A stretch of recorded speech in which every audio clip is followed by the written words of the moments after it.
Welcome to the deep dive. Today we're taking something seemingly simple, just a walk in the park, and we're going to really get into it. We want to reveal the hidden layers, the complexity behind what seems like just, a patch of grass. That's exactly right. The idea is to go beyond just description. We want to give you the language, the framework, to really understand the park as this complex thing, natural, social, psychological. Right. So by the end, you won't just see the park, you'll understand maybe its impact on, say, your stress levels or even your community. Okay. So we've got sources looking at everything from basic landscape design to some pretty deep psychology, like the biophilia hypothesis. Our mission today is to walk you through it all, starting with the physical stuff, the basics, but then quickly connecting that to the bigger picture, the social side, and ending up with, where parks are heading in the future. Sounds like a plan. Okay, so let's start with the absolute basics, the building blocks of this urban oasis, the things we actually find there, because they aren't just random, are they? They shape how people behave. Not at all random. Think about the natural elements first, the green heart, as you put it. Yeah. Take a tree.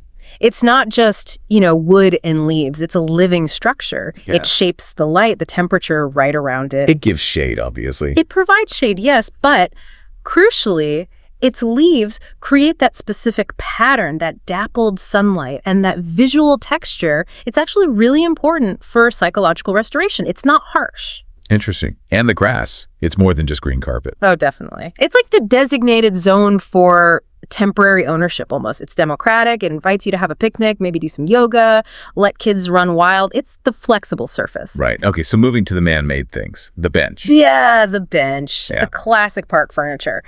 But its main function really is observation. It sets you up for people watching. Yeah, it positions you perfectly. And the path. It's not just pavement. It directs movement, doesn't it? It channels the runners, the joggers, separates them from the people who are just out for a stroll. And that word stroll is important. It's different from just walking. Exactly. To walk can be purposeful, exercise. But to go for a stroll implies a slow, relaxed walk, purely for pleasure. Or even to wander walking without any specific goal, just exploring. That allows the mind to switch off a bit. So these simple actions, like to sit on that bench or just to relax generally, they're kind of the whole point, in a way. They really are. They represent the opposite of what the city usually demands: focus, speed, efficiency. A park's success, you could argue, is measured by how well it lets you just stop and find that calm. To just be. Precisely. Okay, so we've got the basic objects and actions. Now let's add some layers. Think about the overall atmosphere and the specific zones within a park, because that atmosphere tells you a lot. Immediately. Yeah, you get a feel for it straight away. Mm-hmm. Is it working as intended? Like early morning, it might be really peaceful, tranquil, maybe almost empty. Right. But then fast forward to a sunny Saturday afternoon, and suddenly it's crowded, full of energy, maybe even competing activities, noise. And that state, crowded or peaceful, often links to how it's looked after, right? Absolutely. You can tell if the city council is doing its job. If the lawns are neat, flowers are blooming, bins are empty, we say it's well maintained. But if you see broken benches, overflowing bins, graffiti, then it feels neglected or run down. And that changes the whole experience. Completely. And then within the park, you often have these dedicated areas, these zones. Like the playground. Exactly. The playground area specifically for kids with swings, slides, that kind of thing. Then you might have a sports field or a playing field for, football, maybe tennis courts. And often those really lovely, colorful flower beds, sometimes focused on specific types like roses or tulips. Mm-hmm. And importantly, especially in larger parks, you might find a woodland area, or sometimes it's called an arboretum. Basically an area with lots of trees, almost like a mini forest. Shady. Cool. Exactly. And often that's the best place for really feeling immersed in nature, away from the more open, active areas. Okay, immersion. That feels like a good point to really dial up the detail. Moving beyond just describing into the sensory stuff, the poetic experience. Yes, this is where it gets really interesting, I think. Focusing on the senses transforms a simple description into something much more vivid, more immersive. So not just, it was sunny, let's take light again. Right. We talked about dappled sunlight. But sometimes, maybe on a misty morning, the light isn't sharp at all. It's diffused, soft, spread out. It creates this almost ethereal feel. Very calming. Gentle on the eyes. And that gentle light, maybe combined with the sound of the wind, making the leaves rustle, it engages your senses without demanding effort. Passively. And the soundscape itself, it's usually quite rich, isn't it? Not just birdsong. Definitely not. You start to notice specifics. The high-pitched chirping of small birds, maybe sparrows, the louder, harsher cawing of crows, or near the benches, sometimes the gentle cooing of pigeons. Different characters in the soundscape. Exactly. And if there's water, a pond or a lake, you might hear the gentle lapping of water against the edge. These aren't loud, dramatic sounds. They're subtle. And you mentioned attention earlier. Uh-huh. How does this link? Well, these kinds of subtle natural sounds and sights capture what psychologists call involuntary attention. It doesn't require effort. Our brain just notices them. And that allows our directed attention, the kind we use for work, for focusing, for navigating busy streets that gets really tired, it allows that system to rest and recover. Fascinating. So the description links directly to the mental benefit. What about smell? You wouldn't just say, it smelled nice. Hopefully not. We can use more elegant words like scent or fragrance. And there are some classic park scents. Like cut grass. Oh, absolutely. The scent of freshly cut grass is almost the signature fragrance of summer parks, isn't it? Very evocative. And after rain, you get that wonderful earthy smell of damp soil, really grounding, primal almost. Okay, let's shift perspective now. We've built up the scene, the objects, the atmosphere, the sensory details. But why? Why do these spaces feel so vital, so necessary, especially in cities?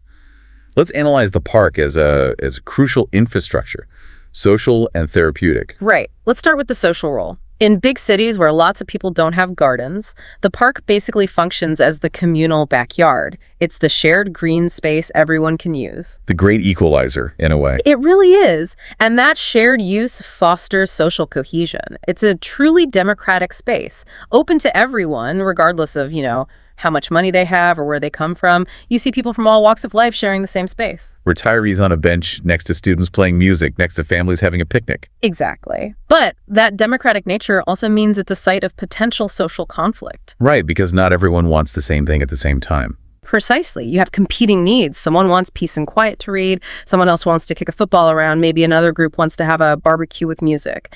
So there's this constant negotiation happening. Managing a park involves trying to balance all these different, sometimes conflicting desires. Okay, so that's the social side. What about the individual, the psychological benefits? You mentioned stress earlier. Let's dig into the science of why green space feels good. A key idea here is the biophilia hypothesis. Biophilia, love of life. Essentially, yes. It's the idea that humans have this innate, maybe evolved need and affinity to connect with nature and other living things. Our brains developed in natural environments, not, concrete jungles. So that connection is fundamental for our well-being. And is there actual physical proof of this? Sure. What happens in our bodies when we go to the park? Yes, there's measurable evidence. Studies consistently show that spending time in green spaces lowers levels of cortisol. The main stress hormone. The primary stress hormone, exactly. So there's a direct physiological calming effect. The evidence is actually so compelling that it's led to practices like Shinrin-yoku. Forest bathing, which sounds a bit out there, but it's a real practice. It is, and it's often misunderstood. It's not about hiking or exercise. It's usually a very slow, mindful practice, really immersing yourself in the forest atmosphere through all your senses, just noticing, letting the forest in. Allowing that involuntary attention we talked about to take over. That's a huge part of it. And this effectiveness is why we're now seeing things like nature prescriptions.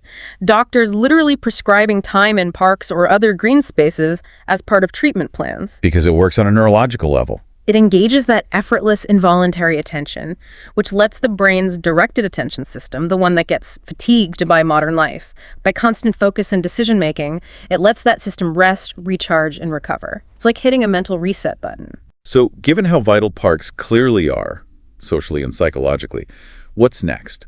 What does the park of the future look like? Are there new trends in landscape architecture or urban planning? Yeah, there are some really interesting developments. One major trend is the linear park model. Linear park, like a park in a line. Exactly. It involves creatively repurposing old, often disused bits of infrastructure, think abandoned railway lines, old canals, things like that, turning them into long, thin, green public walkways. Oh, like the High Line in New York. That's probably the most famous example. Absolutely. The High Line is a prime example of this kind of urban renewal, taking something derelict, an industrial relic, and transforming it into this incredibly popular, valuable public space. It shows parks don't have to be square. Clever. What else is trending?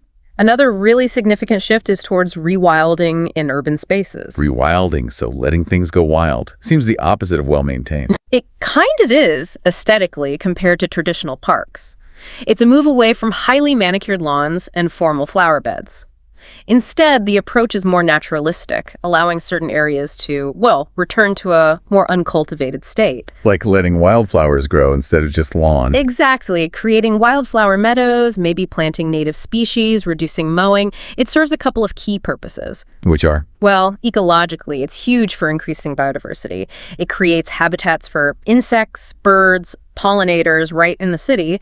And psychologically, it offers a different kind of aesthetic experience, something a bit wilder, less controlled, more authentic maybe, taps into that biophilia need again. All these innovative ideas, linear parks, rewilding, they still face a fundamental challenge, don't they? They do. The constant underlying pressure of urban development. Money, land value.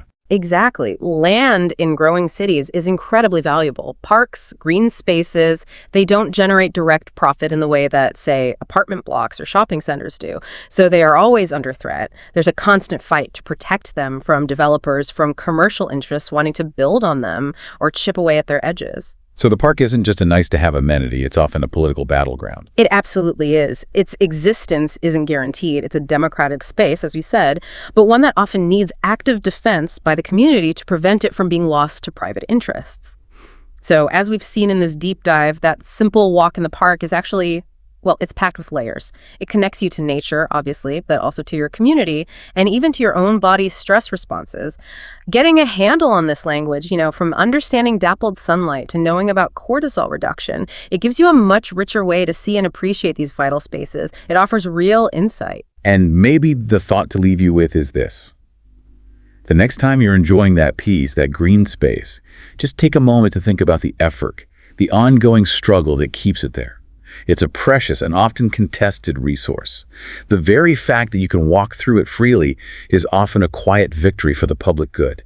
It had to be fought for and protected. We really hope this conversation inspires you to perhaps step outside soon, visit your local park, and maybe see it with fresh eyes. Practice noticing the details, the sounds, the light, maybe even the subtle social negotiations happening. See the complexity in the simple things. Until next time. Welcome back to the Deep Dive. Today, we're diving into something pretty interesting. A stack of sources that basically act as a multi-level toolkit for language. Mm-hmm. And it's all focused on, well, how to talk about a simple walk in the park, but without sounding, boring. That's right. Think of this as your shortcut. We want to get you quickly up to speed, not just on what parks look like, but their descriptive power, their cultural weight, and even their, psychological significance. Okay. We're basically pulling together material designed to, let's say, elevate how you talk about these green spaces we all kind of know. So definitely moving beyond just listing like trees and benches. Absolutely. We're aiming to build this kind of vocabulary ladder, climbing from maybe simple descriptions right up to more philosophical ideas. Precisely. We've got vivid adjectives lined up, some conceptual terms, even global insights, all ready for us to unpack for you. Okay, great. Think of it like this. First, you master painting a picture of the park. Then we look at the park as a cultural stage. And finally, we connect it all back to your inner thoughts, your feelings, and even bigger global ideas. The goal is to make sure the language you use actually matches the richness of the place itself. Let's do it. So jumping onto that first rung, the intermediate level, this is about painting those vivid pictures, especially with the changing seasons. If someone asks you about your local park, we want you to capture the feeling, not just list what's there. Exactly. Because seasonal change is so dynamic, isn't it? Our words need that energy too. Okay. So take spring. Instead of just saying things are new or growing, we can use words that imply a bit more. Well, power. Like saying the trees are budding. That's an active verb, suggesting that little contained promise of life about to burst out. Budding. I like that. And what about the overall feel? The sources mention words like vibrant. Yes, vibrant, meaning full of life and energy, or even bursting with new growth. Oh, bursting is great. It makes it sound like the park can barely contain all that life, like an explosion of green. It really does. Gives you that immediate sense of powerful renewal. Now, contrast that energy of spring with summer. Okay, summer's different, more relaxed. Totally. The vocabulary shifts to fullness, maybe repose. We talk about the park being lush. Lush. So not just green, but thick, healthy, almost overwhelmingly green. Exactly. Dripping with life, you could say. And for people in the city, that park becomes something else. It becomes an oasis. Right. An oasis. That's more than just a quiet spot, isn't it? It's like a sanctuary, a place of calm right in the middle of all the chaos. That single word, oasis, instantly tells you how valuable that escape is. And the people there, not just sitting. Well, the sources suggest using basking. They're not just sitting, they're actively enjoying the warmth. Basking. Like a cat in the sun. Precisely. It conveys that deep, contented relaxation. You're describing their state of mind, not just their posture. That really does elevate the description. Okay, so we've got spring's energy, summer's fullness. Let's move into autumn. How do we talk about, say, autumn leaves without sounding cliche? Good question. We need to shift into more, maybe, poetic language. High-impact stuff. Right. So forget just red and yellow. Think about the park being ablaze. Ablaze, like it's on fire. Exactly. It suggests that burning brightness, that intensity, it captures all those fiery colors, reds, oranges, yellows, but with this incredible energy. One word doing the work of many. I like that. It's about the intensity. And autumn isn't just visual, is it? There's the air. Right. The air feels brisk, not just cold, but cool, refreshing, maybe invigorating. And the sound. Can't forget the sound of walking. Crucial. The leaves underfoot aren't just crunchy, they're crisp. That sharp, dry sound, the signature of an autumn walk, isn't it? Totally. Okay, spring's bursting, summer's lush, autumn's ablaze and crisp. What about winter? If the trees are bare, how do we avoid making it sound, well, just bleak? Winter offers a different kind of beauty. It's about introspection, quietness. The park becomes serene. Serene, calm and peaceful. That's richer than just quiet, isn't it? It suggests something deeper, almost spiritual. It does. And if it snows, the park isn't just covered, it's blanketed in snow. Ah, blanketed, like tucked in. Yeah, it has that cozy, protective feel. It turns what could be a harsh landscape into something quite magical and quiet. So the big takeaway here is using these specific words lets you paint a picture that really changes with the seasons, adding layers of feeling and detail. You've got it. It adds depth and emotional context instantly. Okay, so we've got the describing the physical park down across the year. Let's step up now, intermediate to advanced level. This is about the park as a cultural space. Right. We're shifting gears a bit, moving from the purely sensory to the, let's say, sociological. Meaning parks aren't just nature preserves stuck in the city. They are active stages where you see history, traditions, community values, all playing out. They reflect the town or city's identity in a way. Absolutely. They reflect its soul. Let's look at a global example the sources mention. Japanese hanami. Cherry blossom viewing, Yeah. Beautiful. Right. And when describing that, you might use a word like delicate for the blossoms. Fragile, beautiful, maybe transient. The park becomes a space for quiet, contemplative appreciation. That's a really different vibe from, say, a local festival in the UK. The sources mention fêtes. Yes, those small local festivals, games, food, music, that sort of thing. And for those, the park is described as buzzing. Buzzing. I love that. You can almost hear the energy, the crowd, the activity. It's perfect for that social energy, isn't it? So you see the contrast. Quiet contemplation versus lively community fun. Two very different cultural uses of the same kind of space. Exactly. And parks hold history too, don't they? Think about statues, plaques. Ah, yes, commemorating things. Precisely.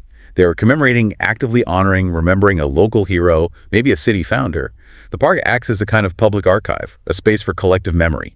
And it's not just past history. Parks are alive now. Critically important point. They often act as a vibrant hub for local culture, artists, musicians, performers. They're showcasing their talents? Showcasing, exactly.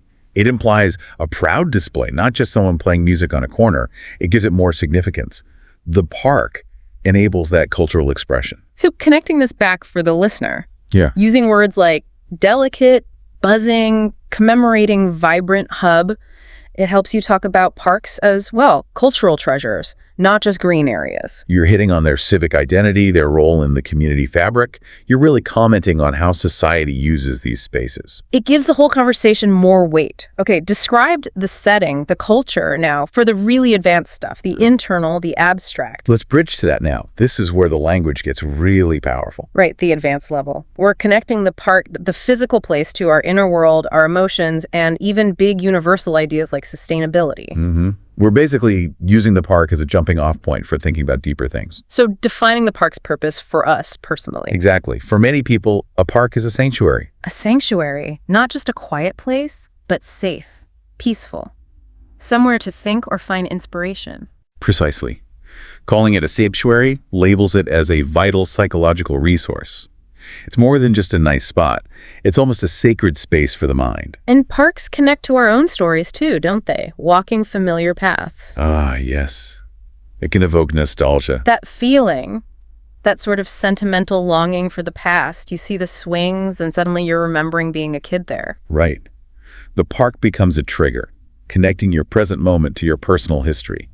Using nostalgia elevates a simple memory into something about your identity over time. That's powerful. And beyond the personal, parks reflect bigger values, like community. Absolutely. Think about community gardens often found in parks. They foster inclusivity. Foster. So they don't just allow it, they actively encourage it, nurture it. Yes, foster implies promoting growth, encouraging connections between diverse neighbors who come together to grow food. It suggests a deliberate effort toward social cohesion. Like nurturing a plant. And what about the environment? Sustainability? Parks can be showcases for that. A well-designed park can exemplify sustainable practices. Exemplify, meaning it's a perfect example, a model. Exactly. It's not just using eco-friendly ideas, it is the gold standard. When a park uses native flora. Flora, okay, the more sophisticated word for plants. Right. Native flora, maybe rainwater harvesting systems. Yeah. It exemplifies best practices. Becomes a teaching tool, a model for how cities can be designed better. Wow, okay, so what here is pretty huge. This advanced vocabulary sanctuary, nostalgia, foster, exemplify lets you shift the conversation from just grass and trees to identity, ethics, environmental ideals. You're articulating the park's deeper role, its significance in shaping how we live, how we connect, and how we think about the future. Okay, so we have this amazing collection of words now across these different levels, but the big question is, how do you actually use them? How do you weave them into conversation so you don't sound, well, like you just swallowed a dictionary? That's the crucial part, isn't it? We want natural confidence, not awkwardness. Okay, let's start simple. Casual conversation. Instead of just, I went for a walk, maybe try, I took a stroll through the park while it was absolutely ablaze with autumn color. Ah, okay. Just drop in one of those seasonal words naturally. Yeah. Describe a specific moment. Exactly. Or if you're writing maybe for a travel blog or just an email, be concise but vivid. Like. You could describe a city's main park as, say, a beautifully maintained oasis. Then add, it was buzzing with activity in the summer, but felt utterly serene under a winter blanket of snow. Nice. That's 4 good words. Oasis, buzzing, serene, blanket in one sentence, painting a whole year's picture. See, it flows. Now, what about a more formal setting, professional or academic? Like giving a presentation on urban planning. Perfect example. You immediately add weight by talking about parks as vital social infrastructure that fosters community cohesion and exemplifies sustainable urban design. Okay, using fosters and exemplifies there makes you sound much more authoritative. It shows you understand the deeper functions. And think about unexpected places like a job interview.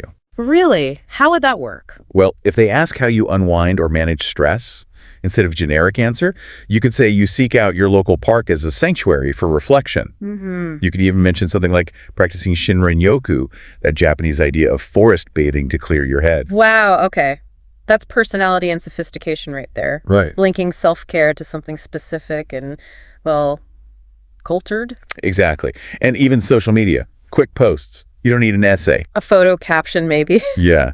Something like chasing a bit of nostalgia in this wonderfully serene park today, and maybe add, thinking about how spaces like this really foster local connection. Short, evocative, uses the words naturally, nostalgia, serene, foster. Done. The key is just understanding the nuance. Knowing why you're choosing that specific word. Like exemplify meaning perfect model, not just good example. That lets you use them precisely and powerfully. Okay, so here's a challenge for you, the listener.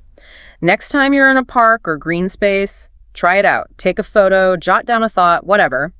But use at least, say, 3 of these new words we've discussed. Just put the knowledge into practice. You'll probably surprise yourself how quickly your description changes. So we've covered a lot of ground today, haven't we? Moving through these 3 levels of language. We really have. We started with that sensory level, those seasonal descriptors, like lush in summer, or a park being ablaze in autumn words that create really sharp visceral images. Right, painting the picture. Mm. Then we stepped up to that sociological angle, looking at parks as cultural stages, using words like buzzing for a fete or commemorating for historical markers. Positioning them as centers of community identity, not just plots of land. Exactly.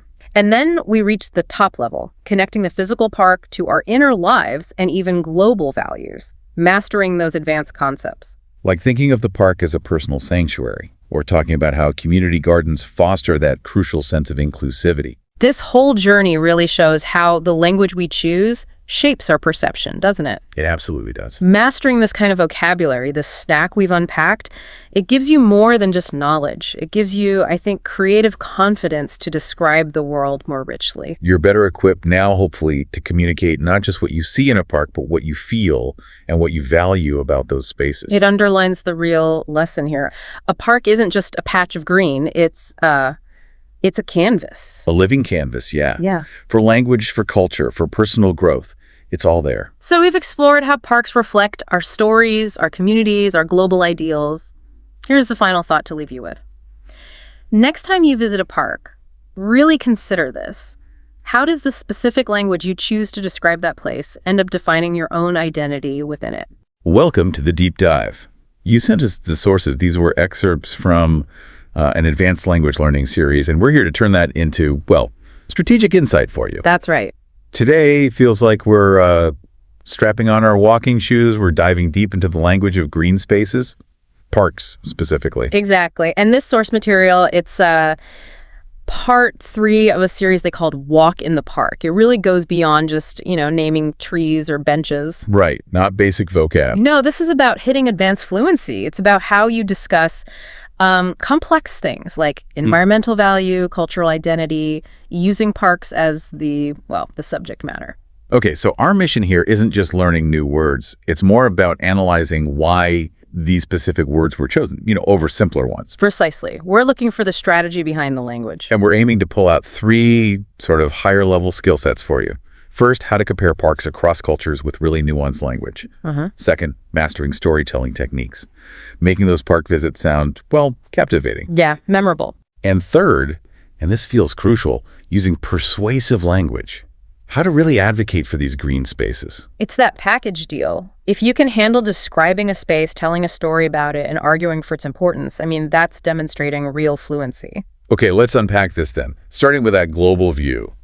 Parks are everywhere, obviously, but how we use them, how they feel, that's so cultural. Totally. And the language has to reflect that, right? Yeah. So the sources, they set up this really brilliant contrast. They use Central Park in New York City. Okay, the classic. And Ueno Park in Tokyo. Ah, interesting comparison. Very different. Central Park, it's built on this just monumental scale. It's vast, right? It's all about activity. It sort of embodies this wild but organized feeling right in the city's heart. And the vocabulary the sources pick really leans into that energy. Yeah. They suggest using the verb sprawls. Yes. Sprawls. Why sprawls? Yeah. Why not just say it stretches across the city? What's the difference? Well, that's the deep dive, isn't it? Stretches is just neutral. It's about length. But sprawls, that suggests something spreading out widely, maybe a bit unruly, almost chaotically. It captures that massive, sometimes overwhelming feel of Central Park. I see. It reflects that American appreciation for just sheer scale, maybe. Freedom of movement. I think so. And then there's the energy aspect. They use the verb pulses. Right. Central Park pulses with energy. You think of the joggers, cyclists, the music. Exactly. It's got this lively, beating rhythm. Okay, so that's Central Park. Now, Ueno Park in Tokyo. Very different focus. It's known more for its cultural landmarks, like museums and, of course, the cherry blossoms, the whole Hanami experience. Right, the contemplation aspect. Precisely. So for Ueno, the sources suggest it radiates cultural charm. Radiates. Okay, what does that convey? It implies it's giving off this strong, specific quality. Like the park itself is the source, the center of that cultural feeling. It's not just big, it's meaningful in a concentrated way. Makes sense. And where Central Park pulses with activity. Ueno Park often exudes tranquility, especially, during those Hanami moments, the quieter times. Exudes. I like that. It sounds almost effortless. Yeah, exudes is fantastic. It suggests a quality given off naturally, like a scent or a mood. It points to a more, let's say, controlled, focused kind of beauty, maybe reflecting that Japanese emphasis on finding serenity within the city. Okay, wow. So just those 4 words, sprawls, pulses, radiates, exudes. They do so much more than just describe. Exactly. They tap into cultural perceptions, design philosophies. So if you were describing, say, London's Hyde Park, it definitely sprawls and maybe pulses near Speaker's Corner. Right. But you could contrast that with a smaller local garden park back home that maybe exudes a quiet historical charm. Precisely. You're using the language strategically. You've instantly elevated your description from basic facts to, like, cultural commentary. Okay, that's powerful for comparison. So if that's seeing parks globally, the next step is making it personal, telling a story. Yes, building intimacy, moving from observation to a memorable narrative. This is where we get into more advanced narrative fluency. Because just listing facts. Well, it's boring. Right. A simple description says, the park was sunny. Advanced storytelling uses specific words to create emotion, sensory detail, a sense of movement almost. Okay, technique 1 from the source. Setting the scene subtly. Instead of just the sun was shining, they suggest the verb filtered. Filtered, yeah. The golden sunlight filtered through the dense canopy. Something like that. What does filtered do? It suggests the light is passing gently, doesn't it? Softening things. It immediately signals a kind of peacefulness. It's not harsh sunlight, it's gentle. Got it. Okay, next up. Emotion. The source says, don't just state it, evoke it. Right. So instead of saying the park was quiet and relaxing, they use the verb wrapped. Wrapped. Like, the park's profound silence wrapped around me. Oh, that's strong imagery. The silence isn't just there, it's active, comforting almost. Exactly. It creates this cozy, protective feeling, like the silence itself is a presence, easing the city tension. I need to use that. I always just write, it was quiet, wrapped. Okay. And then, for building a bit of, anticipation, which every good story needs, use the word wondering. Wondering, how does that fit in? I wandered deeper into the woods, wondering what hidden beauty lay around the next bend. Something like that. Ah, okay. It makes the listener lean in. You're creating curiosity. They're walking with you mentally. Exactly. You've opened a little curiosity loop. Right. And the final technique here is sensory detail, but making it sophisticated. Yes, grounding it in reality. The verb suggested is mingled. Mingled, like smells. Yeah. The pungent scent of damp earth mingled with the sweet fragrance of blooming jasmine. Okay, mingled versus just mixed. Why is that better? While mixed can feel a bit forced, like you just threw two things together. Mingled suggests they blend naturally, harmoniously, effortlessly. Like they belong together in that moment. Exactly. It implies harmony in the senses. So if you put all 4 together, the sunlight filtering, the fragrance mingling, the silence wrapping around you, and you're wondering what's next. You've basically turned a simple park description into a little story. A mini narrative that's much more engaging. That's what fluency looks like in action. It's mastering the nuance. Absolutely. Okay, fantastic techniques. Now let's shift gears to the final skill set, which feels maybe the most urgent. Advocacy. Yeah, fighting for these spaces. Because parks are often under threat, right? Development pressure. So you need strong, persuasive language to make the case for preserving them. Definitely. And this is, a high-stakes language situation. You can't just rely on parks are nice. You need structure, values, evidence. So the first technique the source mentions is appealing to core values, making the park seem non-negotiable. Right. And the words they highlight are indispensable and nurturing. Okay, so not just important, but indispensable, absolutely necessary. Yes. Impossible to do without. And you say parks are actively nurturing things like mental health, social bonds. Nurturing. That's a powerful verb. It connects the park to growth, to care. Takes it beyond just being pretty. It really elevates the discussion. Then, technique 2, you need evidence to back up those values. Okay, data. Yes. The source specifically says, mention studies, like studies showing parks reduce cortisol levels, fight urban stress. And the key verb here is underscoring. Underscoring. So you use the facts to underscore the park's vital role. Exactly. Underscoring means strongly emphasizing, often with proof. It gives scientific weight to what might otherwise sound I don't know, just sentimental. Right, hardens the argument. And then, crucially, you have to tackle the opposition head-on, the economic argument from developers. Yes, you need to anticipate that, the short-term profits argument. So how do you counter it effectively? You contrast the benefits. You state clearly that the long-term public health and environmental benefits, which are verifiable, outweigh the short-term financial gains. Outweigh, perfect word.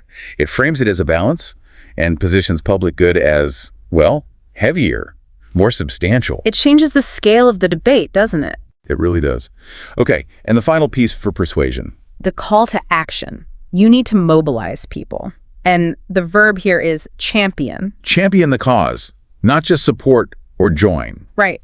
Champion implies active support, fighting for it, leadership, energy, enthusiasm. It's much more dynamic. Okay, let's weave that together. Imagine you're at a town hall. Right. You could say something like, our park is indispensable to this community's soul.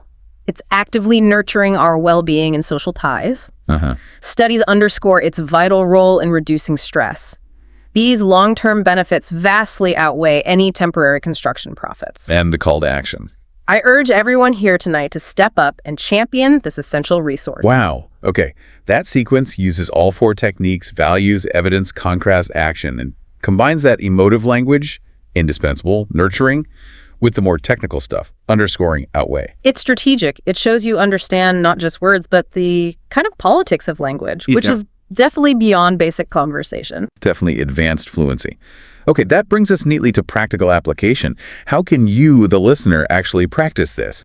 The source material suggested some exercises. Yeah, 4 really practical ones to embed these skills. The first is simple, the park observation game. Okay. Go to a park, observe sights, sounds, smells, and consciously try to use those comparative words. Sprawls, exudes, pulses, radiates. Try to apply them strategically to describe the park's specific style or feeling. Nice. Active observation with targeted vocabulary. What's next? The storytelling challenge.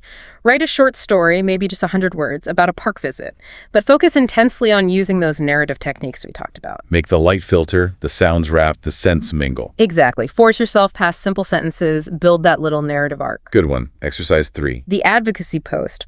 Write a short, punchy social media post like for X or Twitter advocating for a park, maybe a local one under threat, or just celebrating one. Limited characters, so every word counts. Right. Use that persuasive language. Declare it indispensable. Commit to championing it. Practice being concise but powerful. Okay. And the last one. The cross-cultural comparison. Pick 2 parks, one you know locally, one somewhere else in the world, maybe one you've read about. Write a paragraph contrasting them using those comparative verbs. Sprawls, radiates, etc. So that ties the global perspective back to your own experience. Exactly. It pulls it all together. 4 great exercises. So pulling back, what's the big takeaway here? What does this all mean for someone learning English?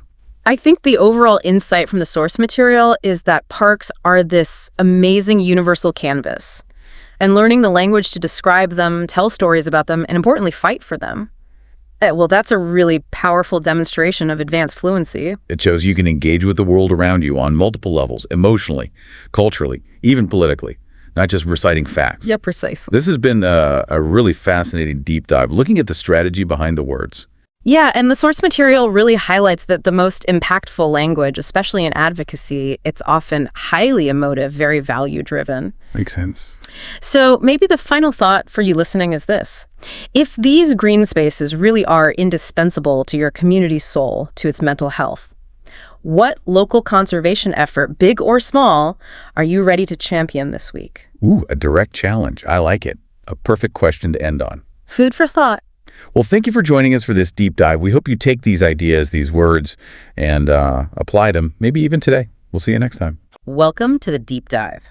So you gave us this stack of sources that, well, they look at something pretty simple on the surface city parks. Right. Deceptively simple. Exactly. But we're here to really dig in and extract the powerful vocabulary and the deeper meanings they hold. We want to explore why parks are so much more than just patches of green. Mm-hmm.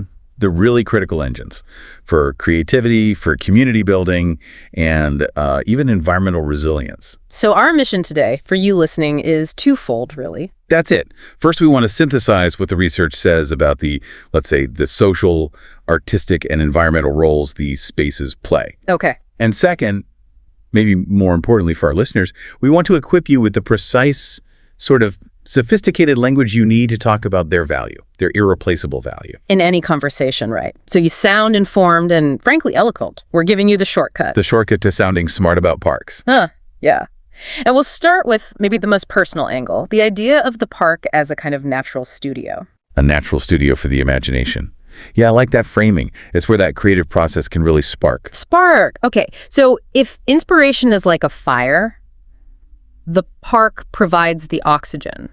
That's a great analogy, actually. Yeah. And it's why we need strong verbs here, active verbs. The first one that really jumps out from the sources is ignites. Ignites. Yeah. We're not just saying a park makes you feel creative. It's more active. The dappled sunlight, maybe the smell of damp earth. It actually ignites inspiration. Okay, but why is ignites better than just saying, it starts creativity? What's the extra layer there? Well, ignites suggests something sudden, powerful, often involuntary, like a spark catching. It's that jump from zero to something really alive. Right. The sources even mention the sound of rustling leaves that might feel like they're whispering story ideas. It almost forces you into motion creatively. I get that. It's the sudden flash, that intense moment. But, sometimes inspiration feels slower, doesn't it? Like a place draws something out that was kind of already simmering inside. Ah, yes. Good point. And for that feeling, we have a different word.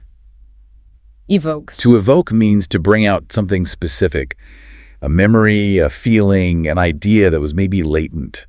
Like the vibrant flower beds evoked a poem about spring's renewal. So the beauty is pulling out a theme, not just like throwing a spark. Exactly. It's more subtle, more reflective than the suddenness of ignites. Okay, so ignites is the flash. Evokes is drawing something out. What if that initial feeling turns into something more sustained? Like you suddenly want to take up sketching because of the park. That sustained passion, that desire. Yeah. That's where kindled comes in. Kindle. Like starting a fire you want to keep going. Precisely. To kindle is to start a fire, yes, but also a passion, something meant to grow or last. The sources talk about this like the park's tranquil pond at dusk kindled my desire to sketch its shimmering reflections. Ah, okay. So kindled emphasizes the depth, the potential for it to continue, not just a fleeting idea. You got it. Ignites the spark. Evokes drawing out a theme. Kindled starting a deeper, sustained passion. And what about, say, for a musician, a composer? Well, for that, the atmosphere might stir a melody. Stirred is gentler. Gentler. Yeah, like awakening or mixing emotions softly. Yeah. The chirping birds, the lapping water. It stirred a melody. It suggests the environment is sort of harmonizing with your inner state. Wow. Okay, so using those 4 words, ignites, evokes, kindled, stirred, really elevates how you talk about a park being a muse. It's much richer. Absolutely. You go from a simple description to a really insightful observation about creativity. Right. Let's pivot now from that personal inspiration, that internal feeling, to collective action. We often think parks just run on city budgets, right? But the sources make it clear they truly thrive because communities get involved. They really do. Yeah.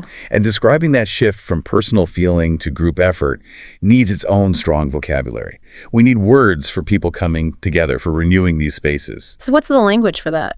When a community comes together quickly for something big like a tree planting day? For that rapid gathering for a specific cause, the word is rallied. They rallied to plant native trees. It suggests energy, speed, a collective purpose. Rallied. Okay. And what if it's more of an ongoing thing, maybe a big weekend cleanup project? Then you might say volunteers banded together. Similar idea, but banded together often implies a slightly more organized, united front, maybe over a bit more time than a quick rally. Got it. And these actions, rallying, banding together, they lead to actual improvements, right? Crucially, yes. When they plant those trees, for instance, they're revitalizing the park's ecosystem. Revitalizing? That sounds deeper than just like painting a bench. Exactly. Revitalizing implies bringing new life, often to the underlying system, the ecological health. So how do we make sure people understand that nuance, that it's not just cosmetic? Well, that's where another word helps. We can reserve rejuvenating for more of the aesthetic fixes. Making something look fresh again, maybe fixing up neglected corners like a rundown playground. That's rejuvenating. It makes it feel new. Revitalizing is more systemic, often longer term. That's a really helpful distinction. Revitalizing the system, rejuvenating the look. Okay. What about when parks become more than just green spaces, like cultural hubs? Right, so that involves collaboration, maybe artists working together on a sculpture or a mural. Okay. And the result of that collaboration is often described as enriching the park's cultural landscape. They're adding value, beauty, a new dimension. Enriching. I like that. And one more, what about big events, yoga classes, festivals, things that really bring people in? Those events don't just happen passively. They galvanize community spirit. Galvanize. Strong word. It means to energize, to inspire action. It suggests these events are actively making the community more connected, maybe healthier, more engaged. So the difference between a park just being looked after and one that's truly alive is whether the community feels ownership, whether it's galvanized. That's a great way to put it. This vocabulary rallied, banded together, revitalizing, rejuvenating, collaborated, enriching, galvanized it. It shows the active, determined spirit behind keeping these places special. You're not just talking about passive park goers, you're talking about inspired engagement. Okay, this feels like a good place to shift again. We've gone from personal creativity to community power. Now let's tackle the really big picture, the high stakes global challenges. Right, and this is where the language gets, well, appropriately serious.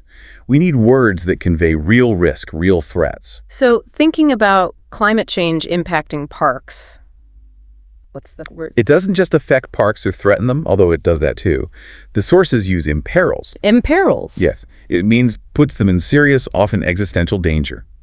You might read about droughts threatening the greenery, sure, but the overall impact of climate change imperils the park's very existence as we know it. That definitely raises the stakes. Okay, what about city growth? That constant pressure from development eating away at green space? The sources describe that as unrelenting urbanization that encroaches on parks. Encroaches? Why that word? Because encroach perfectly captures that gradual, almost stealthy takeover of territory. It's not always one big, obvious construction project. Sometimes it's death by 1,000 cuts, bit by bit. Right, nibbling at the edges. Exactly.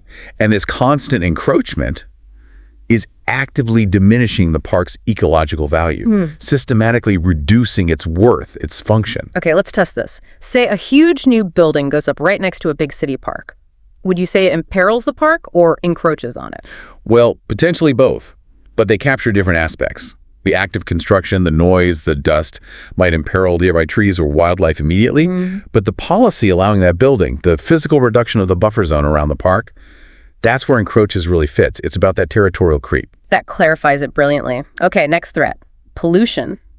Air, water. Often feels like a quieter enemy, especially in cities. It often is insidious, yes. And pollution doesn't just harm the plants or animals directly. It undermines the park's core role as a sanctuary, a place of refuge. Undermines, so weakens its fundamental purpose. Precisely. Weakens its ability to be that sanctuary, often subtly at first. And by doing that, it's also compromising the park's biodiversity, harming the quality, the resilience, the variety of life within it. Compromising.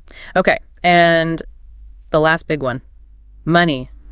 Or the lack of it. Budget cuts. Ah, the perennial issue. When the funding dries up, the sources say inadequate funding jeopardizes maintenance. Jeopardizes, puts it in danger. Puts the whole future in danger, yes. If basic maintenance is jeopardized, then the park's ability to be a community hub, a sanctuary, a healthy ecosystem, everything is put at risk. Wow. So that cluster of words, imperils, encroaches, undermines, compromising, jeopardizes, that's the toolkit for discussing parks as genuinely vital assets facing really serious systemic threats. Exactly. It equips you to talk about the high stakes involved.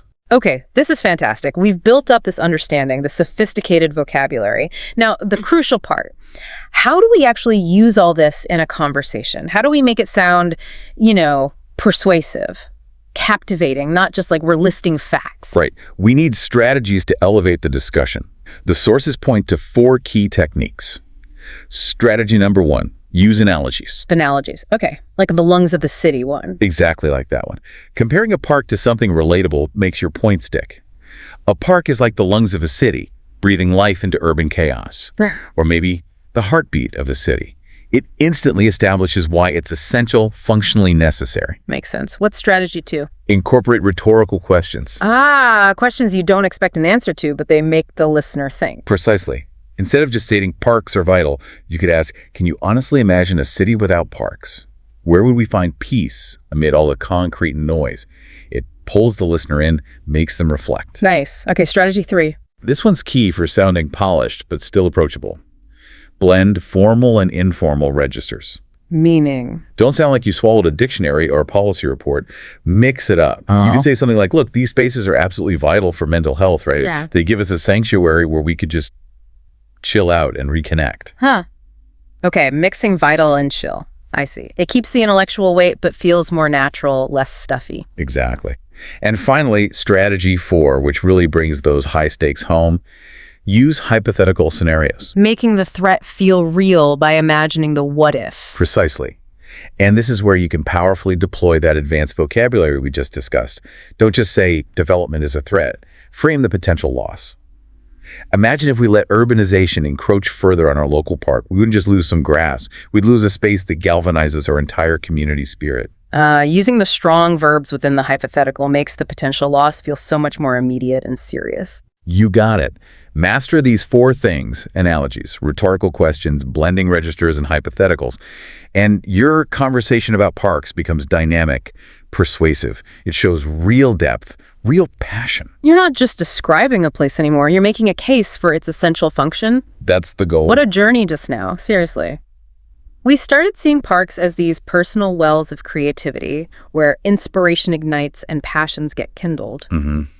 Then we look outward at the power of community action, how people rally and band together, how they galvanize efforts to actively revitalize these shared assets. And then we went to that advanced level, tackling the big global threats with really precise, high-stakes language, talking about how climate change imperils parks, how urbanization encroaches. And we wrapped it all up with those 4 practical strategies to make sure all this knowledge actually translates into polished, really engaging dialogue, using analogies, asking the right question. Blending the formal and informal and using those what-if scenarios. So you listening should now have the language, the tools, to really capture the magic of parks as creative spaces, community hubs, and vital environmental treasures. You can speak about them with authority, with confidence. And with eloquence. We've seen how parks are often, sadly, the first things to suffer from that unrelenting urbanization or those funding cuts.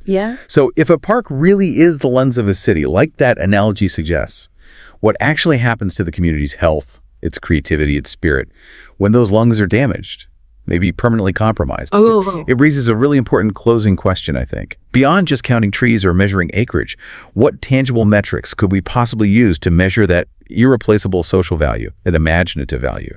How do we quantify the worth of inspiration or community connection to actually prevent its loss? That is a fascinating thought. It forces us to look way beyond just a line item in the city budget, doesn't it? To try and value something like inspiration, like community spirit.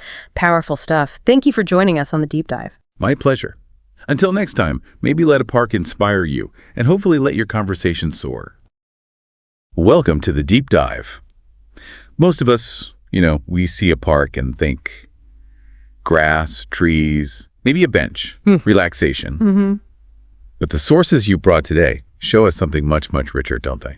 They really do. It's a beautifully layered analysis.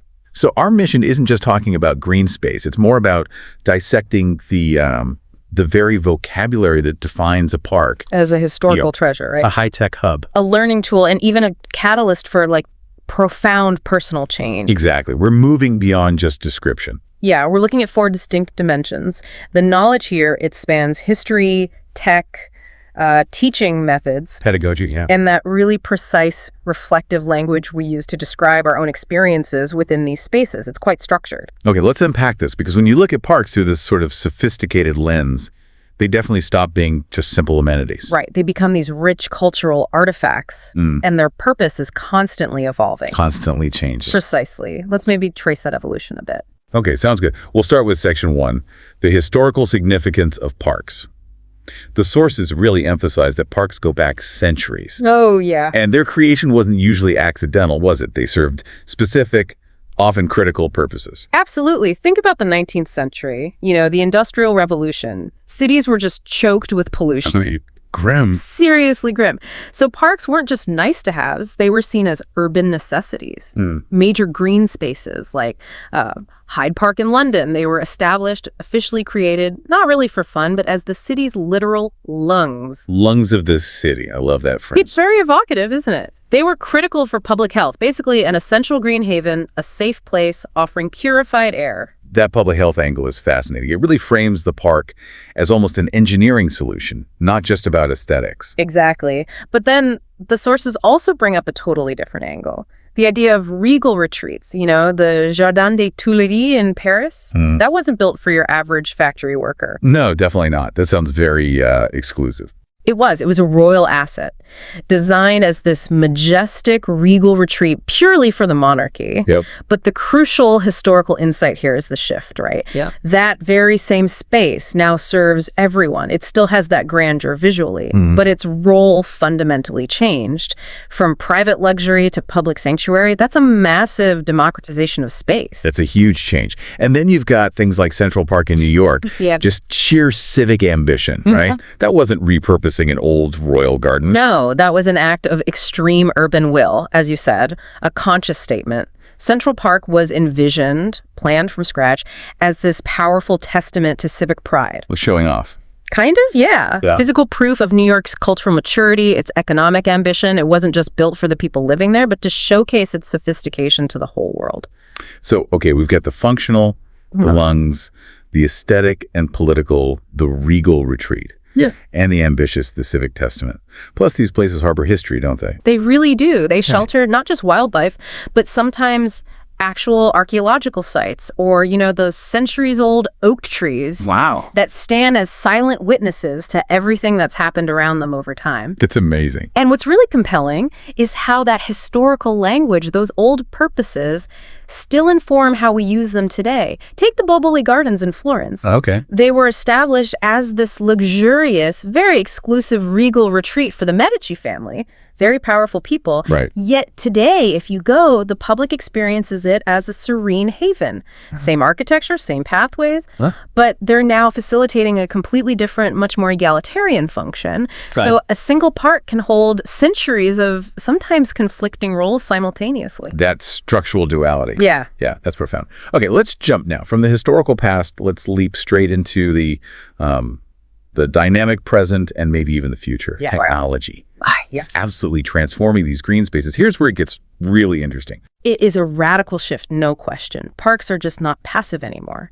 They're becoming connected, active, very highly managed spaces. Moving way beyond just being a simple escape, which is how many of us still think of them. Exactly. That old model is changing. So let's look at enhancing the visitor experience first.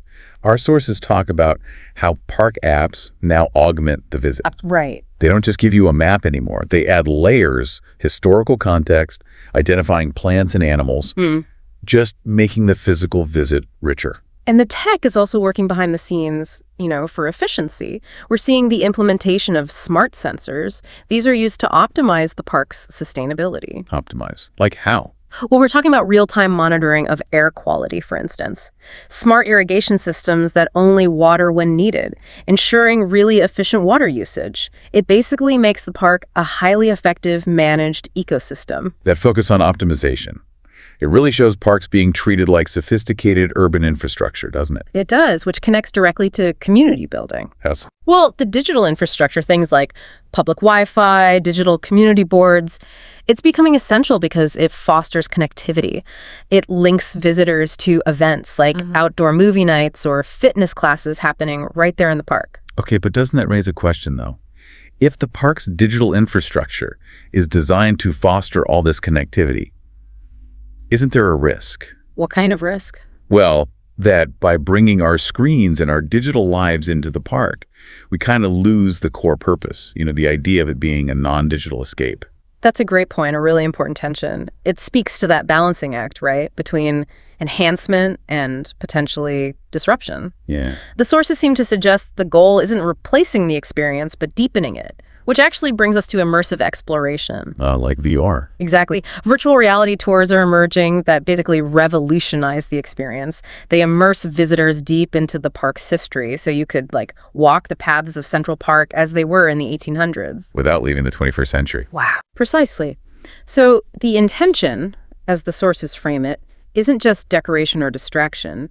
The technology is primarily seen as a management tool and an engagement tool, used to optimize sustainability, augment historical knowledge. It fundamentally changes the nature of the park then, from just a static amenity to something dynamic, almost a cutting-edge interface. That's a good way to put it, a dynamic interface. Absolutely. Okay, now let's shift gears a bit. Let's transition to the meta strategy from our sources.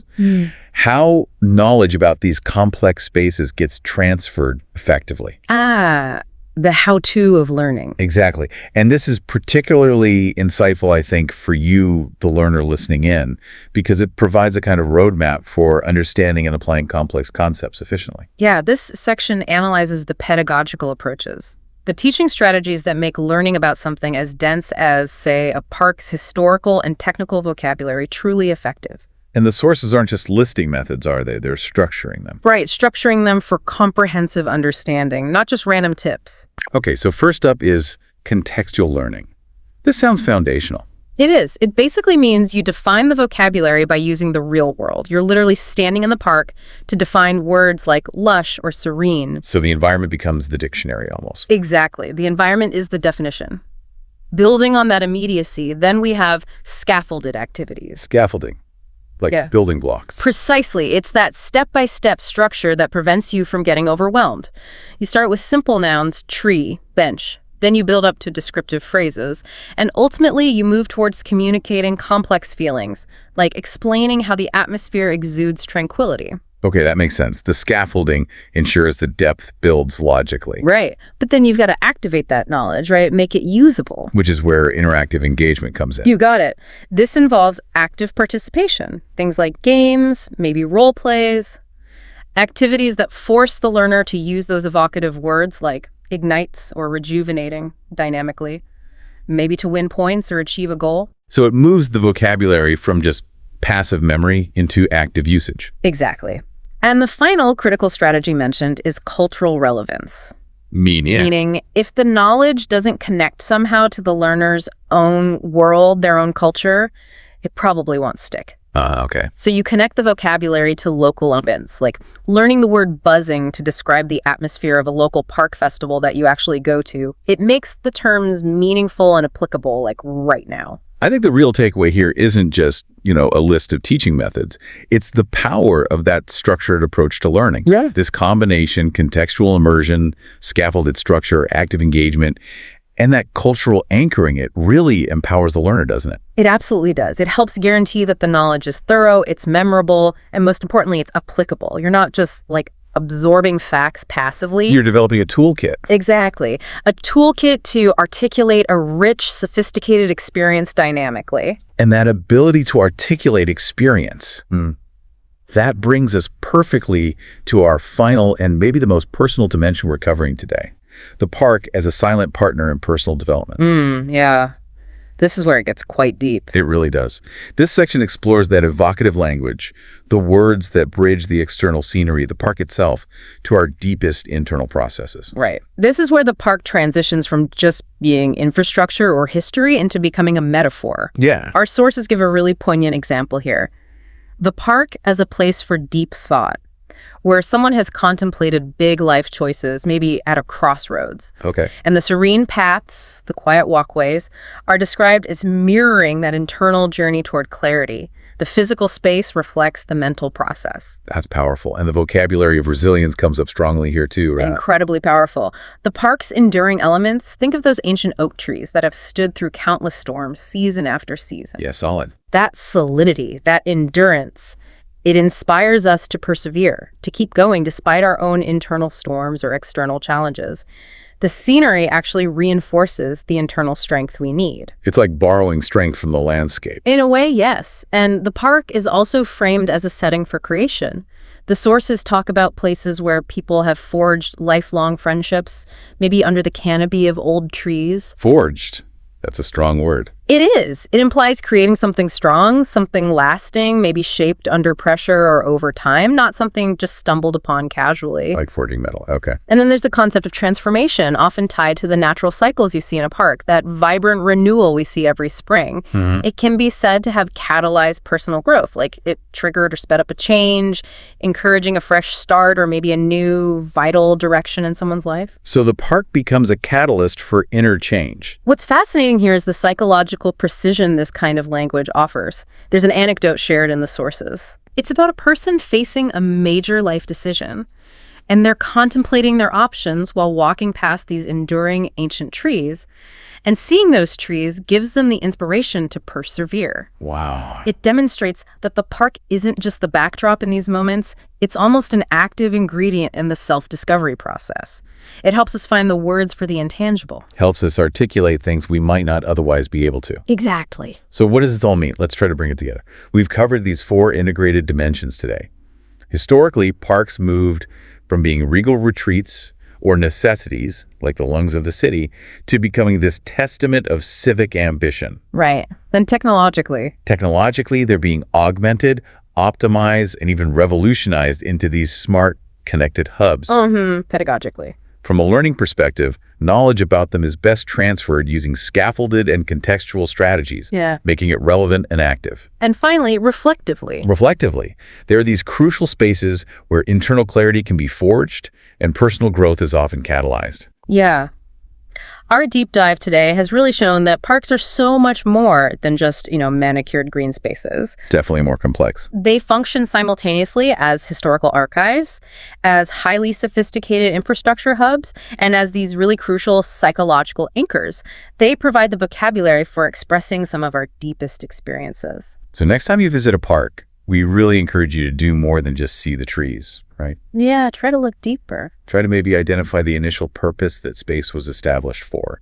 Spot some of that optimized technology that fosters community, perhaps. Or just reflect, reflect on how that particular space might have catalyzed or helped forge positive change in your own life at some point. It adds so many layers to just a simple walk. It really does. And maybe a final thought to leave you with. Okay.